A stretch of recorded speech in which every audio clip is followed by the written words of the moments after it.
Welcome back to Sass with Cass. I am in my era of learning how to film this podcast myself, so thank you so much for bearing with me. There is like a 99% chance that this audio is not recording properly right now, or that there's a sound over the side of it, or that the image is not great, but I'm trying.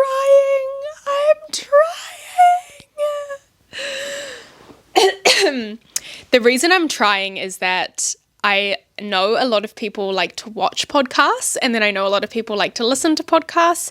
So I'm just trying to really make everyone happy. So let's just see how this goes, and hopefully it all turns out all right. We are in my bedroom, in my bed, where the magic truly happens with all my Eevees. I love Eevee. She's like my favorite Pokemon of all time. Like my boyfriend and my best friends give me Eevees. So I have hundreds of Eevees, and I'm also drinking a little moody drink. This is the pink lemonade flavor. The reason I picked this up at the supermarket is that I saw that they were giving away a Range Rover. I haven't entered to win a Range Rover. I feel like, I don't know if that would happen for me, but I was like, wow, respect the marketing, respect the hustle. It's so incredible that they are in the position where they can do that as a business and a brand. So inspiring. So I thought I would try out their products, and I'm actually really impressed. My only thing with this is that it doesn't taste healthy at all, and that could be a sign that they're doing a really fantastic job at what they're doing. But for me, I'm kind of like, is this really a prebiotic soda? Like, are you lying? That is not sponsored or paid at all, by the way. I truly just picked it up at the supermarket and thought I would share. Just a little update on me, guys. I have been in my grave. I've been so sick. So please excuse my voice, my blocked nose. I'm still getting over it. I'm probably going to have to take pauses in this literally just to breathe, but I had like 2 weeks of the worst flu ever. If you're an astrology girly, the sun's also coming in and out really quite massively as I film this, but hey. Oh, it's so funny, like literally making videos, you start to realize why all your favorite creators growing up would say this shit. Like they'd all be like, oh, sorry about the sound of my voice, but it's like, truly, I'm sorry about the sound of my voice. Anyway, if you're an astrology girly, I started my Saturn return. So I'm 28 years old, and I started my Saturn return the day I came down unwell. Now, I don't know, that to me is just uncanny.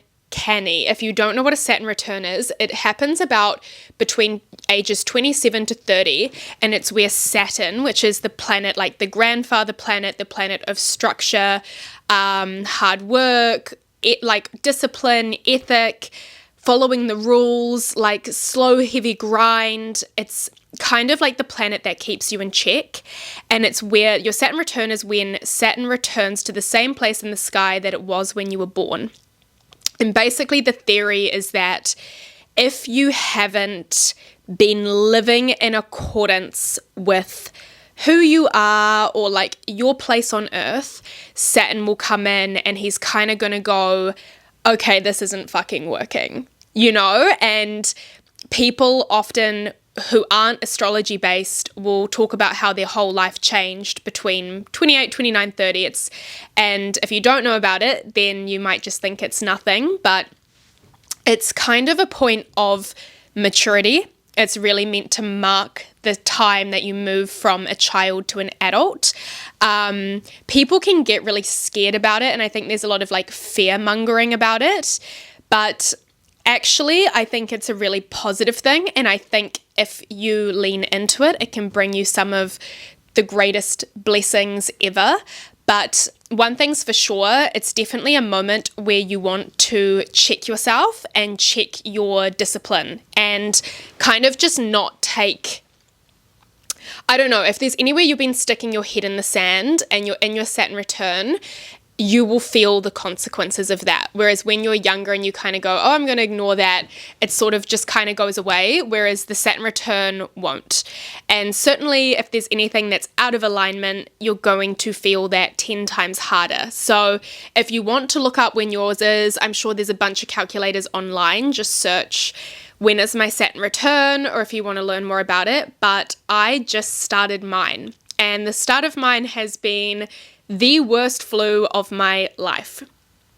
But I think talking about Saturn returns, being sick with the flu, is the perfect intro into today's topic, which is something that has just been smacking me on the face like a baseball bat, and that is remembering who you are. Fuck. You know, it's just one of those fuck moments, isn't it? Remembering who you are. And the word that comes forward so much for me is authenticity. And it's a word that gets thrown around quite a lot nowadays. What the fuck is authentic? You know, what the fuck is authentic? And I think I would love any of you listening to this to pull yourself up by the boots and just ask yourself the question, are you being yourself? Or are you being a version of you that you think you should be? And with where we are in society, with where we are in social media, we have a chronic problem of people pretending to like things. This is what I've kind of awoken to and what's been really playing in my mind right now and what I've been challenging myself on. Do I actually like this? Okay? Do I actually like this? Right now, there's every trend imaginable. There is the most incredible content everywhere, marketing campaigns for anything from lip gloss to matcha to workout gear to sodas to Kindles to anything. And I think a lot of us have lost our inner compass and guidance in what we actually enjoy. And I want to talk to you about something that I'm kind of suffering with that I think is a really good barometer, and that is, it is not normal to feel fucking exhausted after everything you do. It is not normal. And I kind of have really been playing with this of like, I have this like constant exhaustion. It feels like I'm just constantly exhausted. It feels like I'm sometimes just surviving life. Like I'll do one social thing and I'm down for 3 days. And I've been playing with this idea and coming to the realization that maybe it means I'm doing and living a lot of things that aren't in alignment. And it's a pretty tough reality and a tough thing to face, because often the person who's put you in a non-authentic position is yourself. And taking the space to answer these questions of like, do I like what I'm doing? Do I like it? Do I like my job? Do I like what I'm creating? Do I like what I do every day? Do I even like my workout? Do you like the workout you do? Or are you just seeing everyone going to Pilates, so you're going to Pilates? Do you actually like Pilates? You know, like this is where I think we are as a generation of everyone's drinking matcha, so you're drinking matcha. Everyone's at Pilates, so you're at Pilates. I'm just using big sweeping terms because I like Pilates and I like matcha too. But then I'm pulling myself up by the boots and I'm like, do you? Like, do you? And I do. But do you get where I'm going with this? And collectively, I can see it in my friends. Hugely, I can see it in my friends. I can see it in myself. There is a call right now to come home. There is a call to come home to who you are. This is not about discovering. This is not about going, moving, finding, learning, seeking, absorbing. The absolute opposite. This is about coming inwards, introspection, pausing, and remembering. This is about connecting. That's the difference. And I think I am someone who is so go, go, go. I am so in pursuit of everything. I'm literally in pursuit of everything. I'm going in every direction. And I feel right now, deeper than ever, that I need to be still and stop searching for this advice and stop searching for these answers and stop searching for this path and where will I go and what will I do, and just return. Just be, just be, just be, just come home, just simplify. Simplify. That's been coming up so much. Yesterday I did this deep clean of my room. I pulled everything out of here. I vacuumed, dusted, because I wanted to know that behind every item in this room, there was no dust, no clutter behind the item, that it was clear. And I think you can kind of use that metaphor as your mind, right? Is there dust behind the items? Can you do a mental clean? Can you move everything out of your mind, clean the cracks, and then put back only the things that are meant to be there? And I think physically cleaning right now, physically clearing your space, de-gutting, simplifying, throwing out products that are empty, donating things you don't wear, get rid of the clutter. And whilst you're at it, get rid of the things that don't make you feel like yourself. Because I can guarantee there's clothes you wear, there's shoes you wear, there's makeup you wear, that is not who you are. And this concept of who am I is so scary because it's so old and it's so ancient and it's arguably what we're all here to find out. But I don't know, it's just if you feel like you're kind of up against a glass ceiling and you're hitting like this and no matter what you do, you can't break it. Often we think performing who we are is going to get us where we want to go. But in reality, it's being who you are will get you where you need to go. And even with this podcast, it's so funny. The numbers show that what you guys enjoy the most is actually just me talking.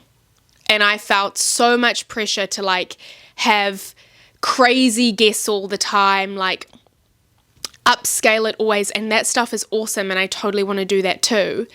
But what you guys enjoy half the time is me in my dad's office with my little normal mic just having a yarn.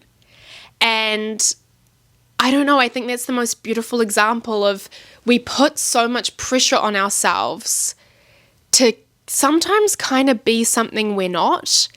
And so I just want to give you this great big permission slip with this episode to be who you are. And if you're sitting here and you're kind of thinking, okay, Cass, how? I'm actually gonna show you something.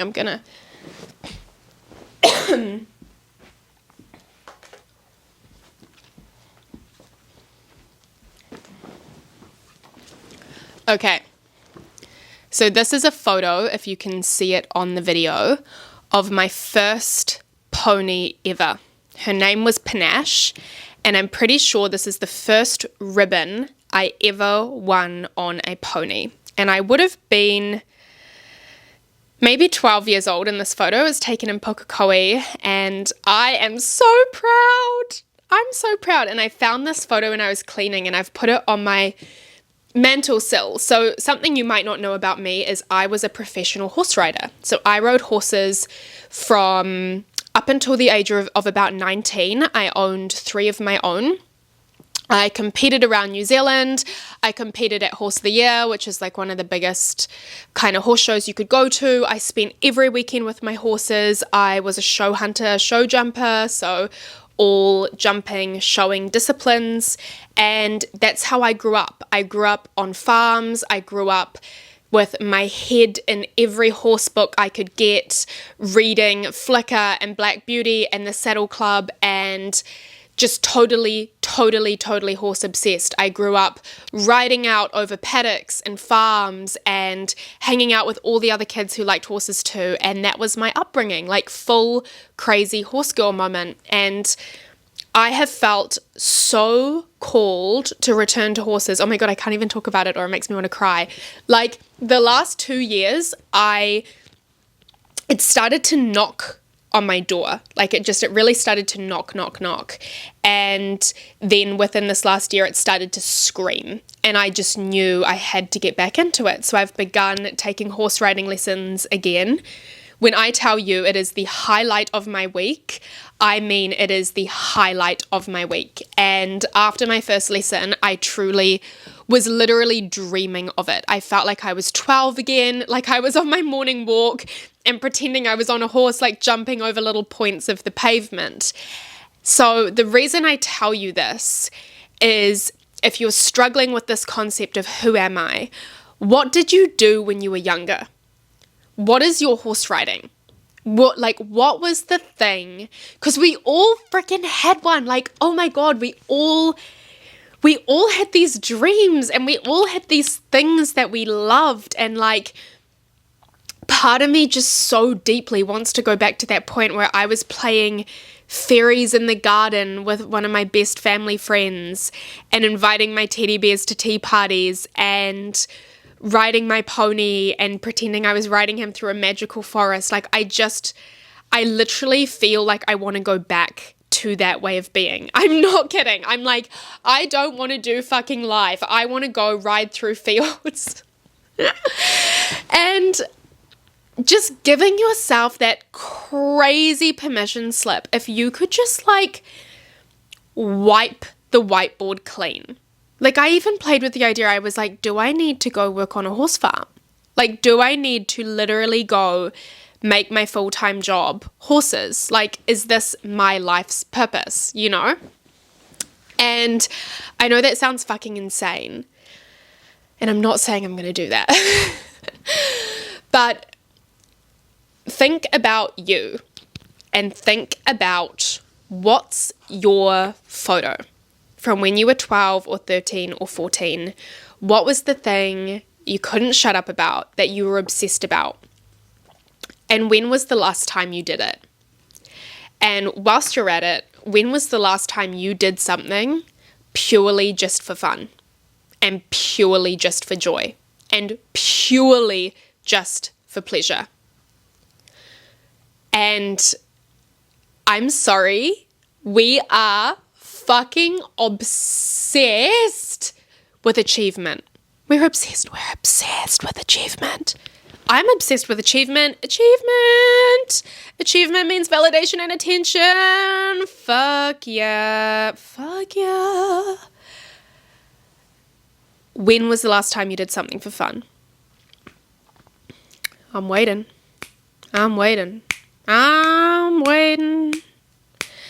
Because, let's be real, every workout you do in pursuit of achievement, achieving fitness, achieving health, achieving a body, achieving mental something, meditation, connection with yourself, not for fun, not for joy. I mean, can be fun, but still, when is the last time you got lost in an activity?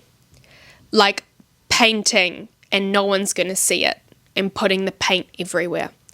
Singing so loudly by yourself, dancing around your room, I don't know, riding a horse, swimming in the ocean. And as soon as you say that, I think so much of us go, well, yeah, Cass, that would be fucking great, but I'm an adult.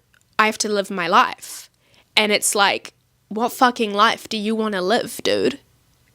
Do you want to live a life that you actually enjoyed? Or do you want to go down and think, oh yeah, I paid off all my debt? Like, and it's not that achievement's not important and paying off your debt isn't important. It's just like, who are you being right now? You know? Like, look at your life and just think, who have I become? And is this who I want to be? And it's, I know, I'm just jumping around here. Like, it's so fucking confrontational. So, find your little you. Find your little you. And my challenge for you this week, can you do an activity? Can you eat a food that you loved when you were younger? And I mean, don't fucking add it to your MyFitnessPal and my calories and make it all like this has to fit in with my perfect diet. Can you just let yourself go and have permission to have one fucking meal that your younger self would have loved? I'm talking fairy bread, I'm talking Waddy spaghetti, I'm talking fucking hot cross buns. Can you do something for little you? Can you do what you loved? Can you read a book? Like, I read The Little Mermaid the other day. I literally love Disney and I read The Little Mermaid. Can you watch a movie that you loved when you were younger? And can you find some space in your life to just be with yourself and just reflect and just make sure that what you're doing, not only do you fucking love, but your 12-year-old self would have fucking loved. Because you're still looking after her too. You're still hanging out with her. And if you have a forgotten dream from your teenage years or even early 20s or childhood years, if the call is still calling you, and I'm like talking about not necessarily a dream of like I want to become a mermaid, although slay, I totally back you to do that also. If there's a call, like I had the call for horse riding, can you answer that call? Because my theory on this is that when we start answering those calls and we start pursuing things that are actually special to us, we start to find meaning. And this is another sweeping problem in my life and a sweeping problem in society. I think we're lacking a lot of meaning. And I think meaning has been replaced with aesthetic, right? Like being the chicest or the most minimal. Maybe that is your meaning in life. But maybe there's something a lot deeper than that. Like, can you just let the perfect image go and just let yourself have some fun and just let yourself love something? And the craziest thing is, if you look at a really big, well, actually, they don't even need to be this. If you look at someone you admire, you look up to, someone who has that energy and that glow and that vibrancy and that vitality, if there's a celebrity you're particularly drawn to, I can guarantee you they have an authentic concoction. Whether it's something like cooking or crocheting or cleaning or a certain sport they do, a certain board game they play, they will be living their life comprised of kind of random things that make them them.